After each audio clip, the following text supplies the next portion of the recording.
Praise the Lord. Hallelujah. পোনপ্ৰথমে মই আমাৰ ত্ৰাণকৰ্তাৰ প্ৰভু যীশুখ্ৰীষ্টৰ নামত আপোনালোক সকলোলৈ প্ৰেমৰ চেলাম আগবঢ়াইছোঁ। আজিৰ দিনটো জানুৱাৰী 2026 প্ৰথম ৰবিবাৰ, প্ৰথম ছানডে দিন। আমি সকলো নিজৰ নিজৰ ঘৰলৈ গৈ আমি এতিয়া আৰাম কৰি আছোঁ, কিয়নো আজি আমি ৰাতিপুৱাৰ ভাগৰ আমি গীৰ্জাঘৰ গৈ আমি ঈশ্বৰৰ স্তুতি আৰু আৰাধনা কৰিলোঁ আৰু আমি এতিয়া নিজৰ ঘৰলৈ উভতি আহি আমি এতিয়া দুআষাৰমান কথা আপোনালোকলৈ মই আগবঢ়াইছোঁ। মই এতিয়া পঢ়িছোঁ জন 1:29 লিখা মই পঢ়ি আপোনালোক সকলোলৈ মই জনাইছোঁ। The next day he saw Jesus coming toward him and said, Behold, the Lamb of God, who takes away the sin of the world. পিছদিনাখন যীশু তেওঁলৈ অহাটো দেখি আৰু কৈছে, চোৱা, এয়া ঈশ্বৰৰ মেৰ, পৃথিৱীৰ পাপবিলাক লৈ যাবলৈ। আজি মই আপোনাৰ সকলোলৈ মই এই কথা জনাইছোঁ। আমাৰ ত্ৰাণকৰ্তা প্ৰভু যীশুখ্ৰীষ্টৰ 2025 বছৰ আগতে তেওঁ জৰ্দান নদীৰ কাষত গৈ জন বাপ্তিষ্ট মানুহৰ বাপ্তাইজ দি থকা জেগাত গৈ পালে। তেতিয়া জন বাপ্তিষ্ট কৈছে, চোৱা, এই ঈশ্বৰৰ মেৰ, গোটেই পৃথিৱীৰ মানুহ পাপ লৈ যাবলৈ। তেওঁ এয়ে হয়। আজি আমি ইয়াত ইমানজন আমি যীশুখ্ৰীষ্ট বহুত বছৰ আগত আমাৰ কাৰণে তেওঁ কালবাৰী ক্ৰছত হৈ তেওঁ গাতৰ পৰা যিটো মূল্যৱান তেজ বৈ দি আমাৰ গোটেই পৃথিৱীৰ মানুহৰ পাপবিলাক তেওঁ নিজৰ গাততে লৈ তেওঁ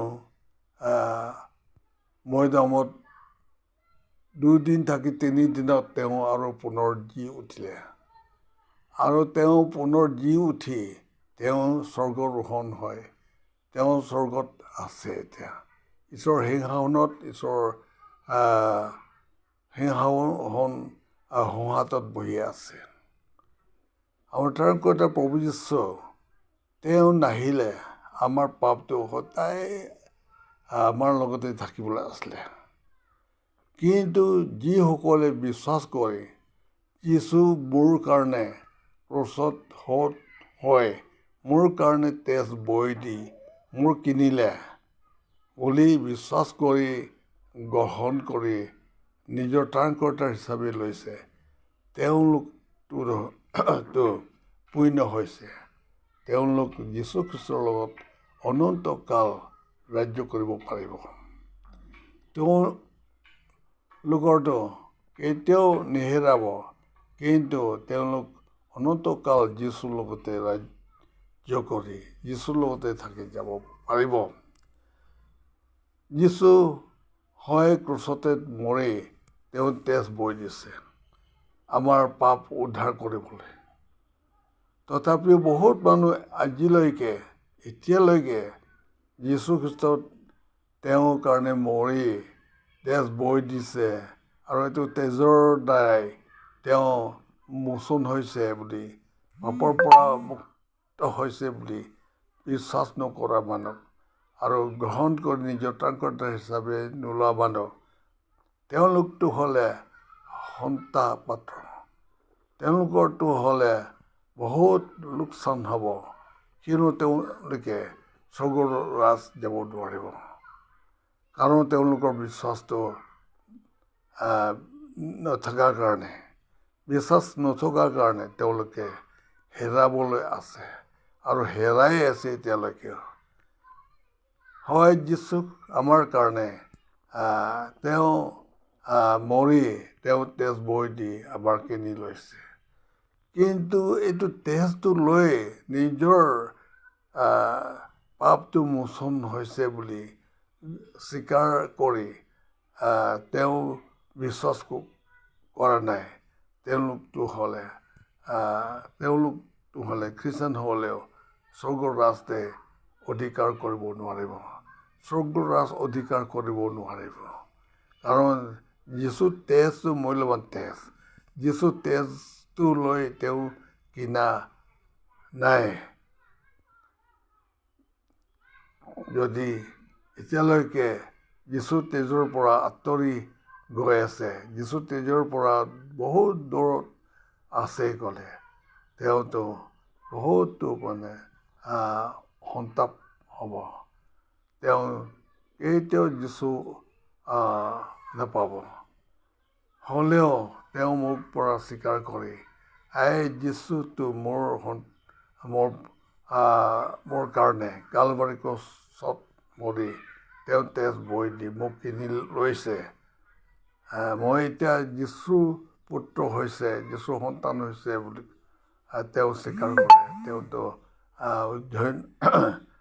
ধন্য কাৰণ তেওঁতো যীচুৰ লগতে থাকি যাব পাৰিব তেওঁ বিশ্বাসৰ দ্বাৰাই জীৱ পাৰিব আজি মোৰ ভাই ভনীবিলাক এই সময় মই আপোনালোক সকলোলৈ মই চুটি এটা কথা জনাই দিছোঁ যে যীচু খ্ৰীষ্টৰ ওচৰলৈ আহক আৰু যীচু খ্ৰীষ্ট তেজটো লৈ আপোনাৰ পাপটো মোচন কৰিব লাগিব আৰু স্বীকাৰ কৰিব লাগিব যে যীচু মোৰ পাপৰ কাৰণে ক্ৰছত হত হয় তেওঁ তেজ বৈ দি মোক কিনি লৈছে বুলি তেওঁ বিশ্বাসৰ পৰা তেওঁ স্বীকাৰ কৰে তেতিয়াহ'লে তেওঁ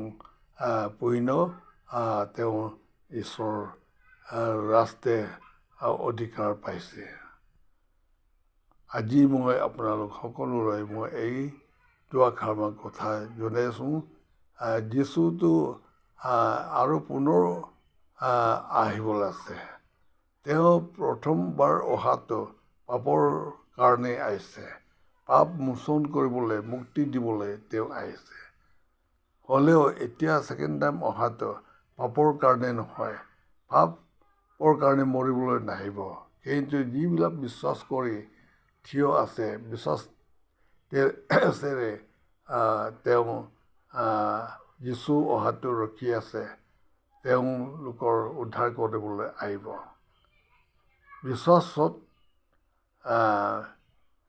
থকাবিলাক তুলি লৈ যাবৰ কাৰণে যীচু এতিয়া আহি মেঘত থিয় হৈছে আৰু মেঘত থিয় হ'লে তেওঁৰ দূতৰ মাত বুজাই দিব তুৰি মাত বজাই দিব তেতিয়াহ'লে তুৰি মাত বজাই দিয়াৰ মাত্ৰ তেওঁ উৰি যাব এই তিনিক চকুৰ প্ৰচাৰতে ৰূপান্তৰি হয় এই ক্ষৰদেহ হয় উৰি যাব যীচু খ্ৰীষ্টৰ লগতে মুখামুখি হৈ মেঘতে থাকি যাব 7 বছৰ থাকি যাব আৰু 7 বছৰ কাল এই পৃথিৱীতে বহুত ভাগ হ'ব এইটো দুনাই মই আপোনালোক সকলোলৈ মই জনাই আছোঁ আপোনালোকৰ মনটো কঠিন হ'ব নালাগে আপোনাৰ পাথৰটো শিল নিচিনা টান মনটো যীচু খ্ৰীষ্টৰ কথা বাক্যৰ পৰা মাৰি মিহি কৰি দিবি আৰু যীশু আপোনাৰ অন্তৰত থকা পাথৰ মনটো লৈ যাব, পেলাই দিব আৰু নতুন মন, নতুন আত্মা আপোনালোকক অন্তৰতে দিব আৰু আপুনি সদায় যীশুৰ লগতে থাকি যাব পাৰিব। এজিকিয়েল চেপ্টাৰ 36 verse 26 আমি পঢ়িলে জানিবলৈ পাওঁ। এইটো কাৰণে আপোনাৰ আহক যীশুৰ ওচৰলৈ আৰু যীশুৰ ওচৰলৈ